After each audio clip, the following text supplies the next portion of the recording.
Fox 13 is staying on top of breaking news. The Seattle police officer who hit and killed college student Jaahnavi-Kandula with his car has been fired. Kandula's death came just under 2 years ago while Officer Kevin Dave responded to an overdose call. A letter was sent out internally announcing the decision within the police department earlier today. Thanks for joining us for Fox 13 News at 5. I'm Matthew Smith. And I'm Lauren Donovan. Hannah Kim has the night off. Now, Fox 13's Jennifer Dowling is joining us live in the newsroom with more details on that decision. Good evening. We reached out to SPD and they confirmed that Officer Kevin Dave has been fired late this afternoon. The letter went out department-wide from the chief talking about the decision.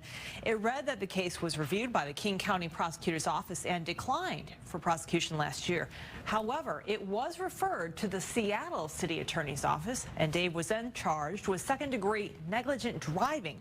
The Seattle Office of Police Accountability, or OPA, waited until both criminal and civil infraction cases were complete before completing their own investigation. OPA found that the officer violated several department policies. Those included a standards and duties policy that states that employees must adhere to laws, an emergency vehicle operations policy that states that officers should modify their emergency response when appropriate, another that states that officers are responsible for the safe operation of their police vehicle, and yet another that states that officers are to use emergency lights during a response. The letter then went on to say, I believe the officer did not intend to hurt anyone that night and that he was trying to get a possible overdose victim helped as quickly as possible. However, I cannot accept the tragic consequences of his dangerous driving.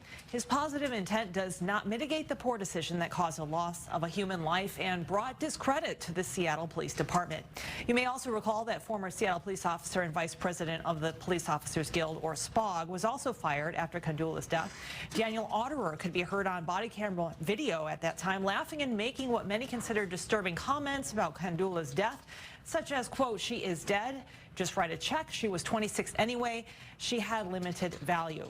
He was fired by interim police chief Sue Rahr. He has maintained that the joke was taken out of context and that he was actually mocking city attorneys. I did reach out to OPA for comment, and I'm waiting to hear back tonight. In the newsroom, Jennifer Dowling, Fox 13 News.